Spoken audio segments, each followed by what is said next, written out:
They are home. And splashdown. Crew 9 back on Earth. There's a starman waiting in the sky. And SpaceX Freedom, splashdown. Good main release. Copy splashdown. We see main chutes cut. Nick, Alex, Butch, Sunny, on behalf of SpaceX, welcome home. And there you have it. The side hatch is open for the first time since September. Oh, looks like we're getting our next crew member here.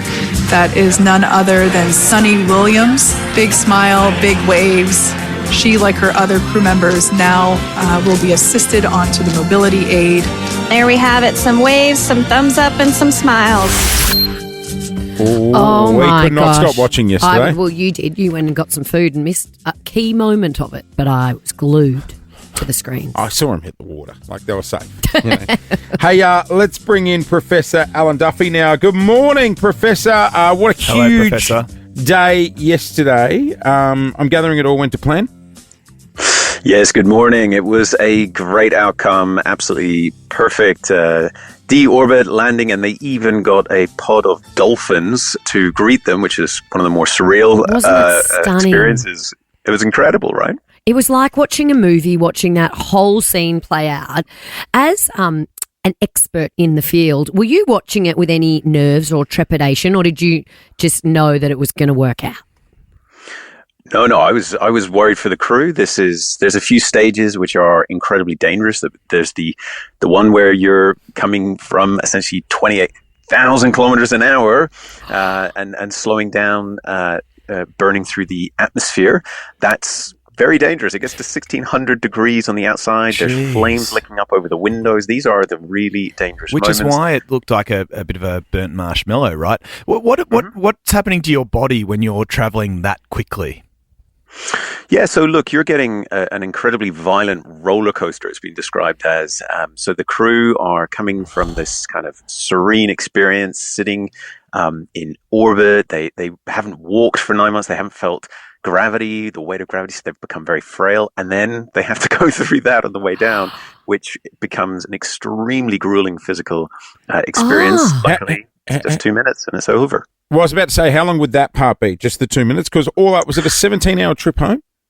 Yes, so 17 hours of agonizingly boring, I think, but tension-building orbits of the Earth, getting ever closer until finally they go in for that last plunge through the atmosphere. And so they press the button, like they decide when they plunge. No, they've got no control. They're just strapped in. They're strapped in. The moment undocks from the space station, they've got a 17-hour automated roller coaster. This might be a stupid question. Here we go. I love it. Is there any sort of onboard entertainment? I knew you were going to ask about the iPads. For 17 hours. I'm sorry. Like, you'd download a podcast or something, wouldn't you? It's a great question. Thank you. There's a lot of screens, monitors on board. The Dragon particularly. It looks very much like the Dragon capsule. It's made by SpaceX. Same. That's Elon Musk. So it's the same as Tesla. So there's screens. It looks like an incredible Tesla inside.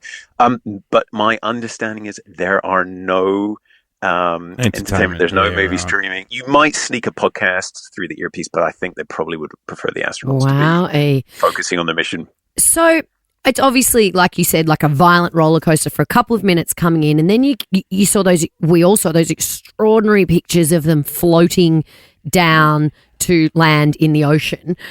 Obviously, coming in through the atmosphere is very dangerous. What about the parachutes? To me, just looked so basic. Is that like, were you scared in that part, or once the parachutes had come out, were you like, nah, we are safe as houses now? Yeah, no, it was the big moment for the parachutes are the deployment. When they fully, perfectly deploys and you get 4 of them, then you know you're fine. But yes, there's always a sort of a heart in the mouth moment watching for the deployment. If they tangle, then that can be a very bad day. So yes, thankfully it was a perfect deployment. Even if you lose one, you can still descend safely. But yes, that was another scary moment for sure. We are on the air with Professor Alan Duffy this morning. We are talking about Butch and Sunny, the astronauts returning to Earth after, 9 months? 9 months. They were saying because, zero gravity, 9 months, they wouldn't be able to obviously walk straight away. but then I've just seen shots this morning of them getting off a plane back at NASA. So is that almost like a pins and needles job? You just got to slowly work your legs until they kick in, or would they just have no muscle? Yeah, no. So there's two issues they're facing. The first is that sitting on board the space station, they haven't felt the weight of gravity, quite literally. I mean, their bodies have been floating for 9 months, meaning they've become frailer. The muscles have wasted away. The bones have even become less dense. They've aged, essentially, and become very frail.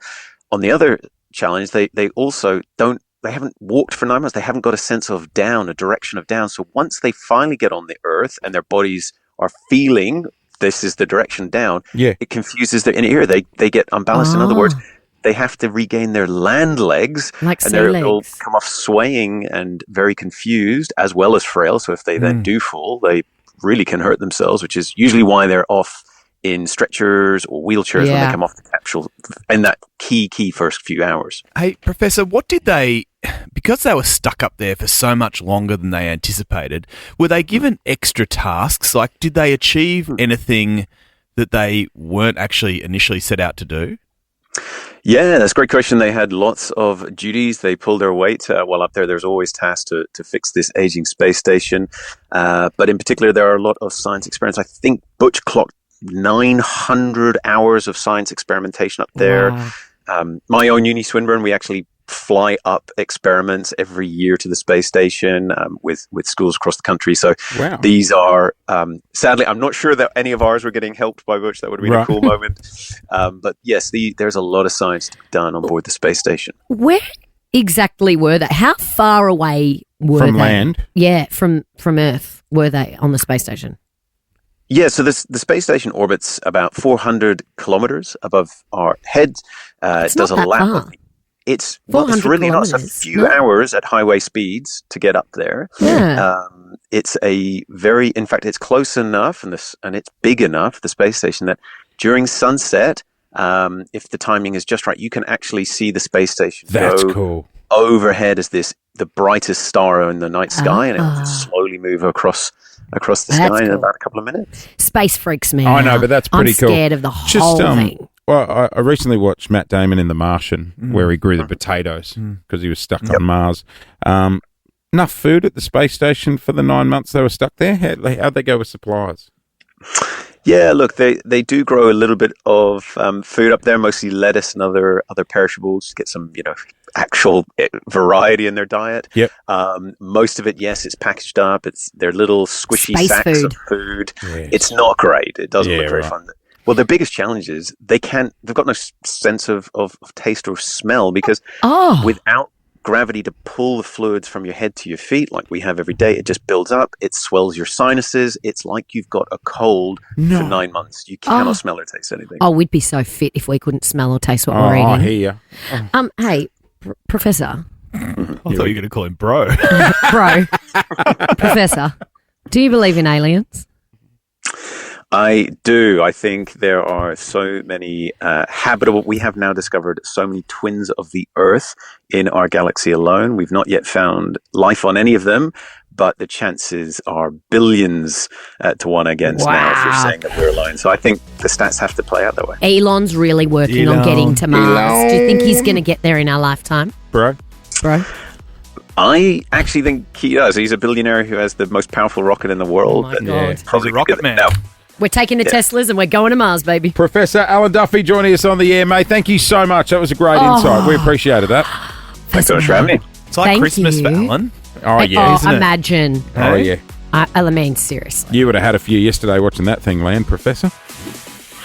I'm actually training for a run. I had nothing. I was just sitting watching, coffee in hand. I know, but it was at 9 a.m. What am I going to be doing on the whiskeys at time 9? doesn't count in space, Professor. Like the international departures at the airport. Champagne is fun at any time. Gonna be a good day. Jason Lauren. Wake up feeling good. On Nova 100. Jason Lauren. Follow them on socials. Nova.